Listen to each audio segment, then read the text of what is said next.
Now we have to start with the zero heat capacity.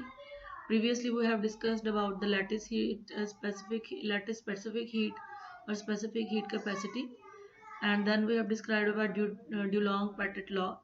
Then we have started with the theory of Einstein theory of specific heat. Now we are going to continue with zero heat capacity.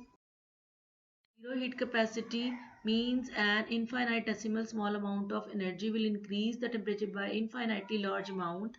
An object has a non-zero heat capacity because it has internal degrees of freedom that it can channel absorb energy the more into the more internal degrees of freedom, the higher the heat capacity. However, the moment when we add the smallest amount of heat, the temperature increases. Some states become accessible and the specific heat becomes non-zero.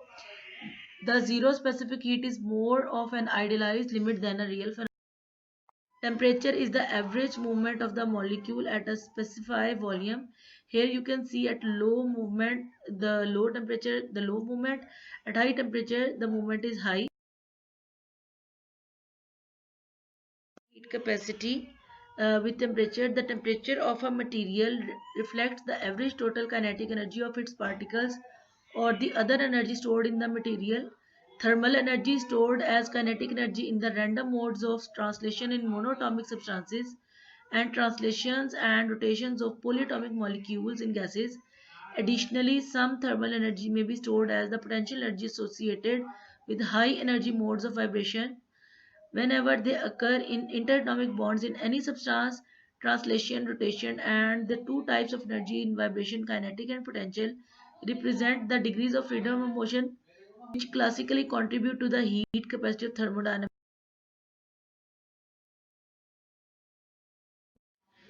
For quantum mechanical reasons, some of these degrees of freedom being associated with high energies may not be available or only partially available to the stored thermal energy at a given temperature. As the temperature approaches absolute zero, the available degree of freedom decreases and the specific heat capacity of a system approaches zero. This is illustrated for the three metals silver, copper and diamond here. This implies that it is impossible to reach a temperature of absolute zero since an infinitesimally small amount of heat energy is sufficient to raise the temperature if the specific heat capacity is infinitesimal. Classical theory of specific heat. A crystal consists of atoms which are arranged in periodic manner and are bound together by strong binding forces. Each atom is free to vibrate about its equilibrium position and constitute a three-dimensional harmonic oscillator. Consider a lattice in which atoms are vibrating and are when the temperature is increased or electromagnetic radiations are set to the atoms, wave vibrations are produced which also disturb the other atoms attached.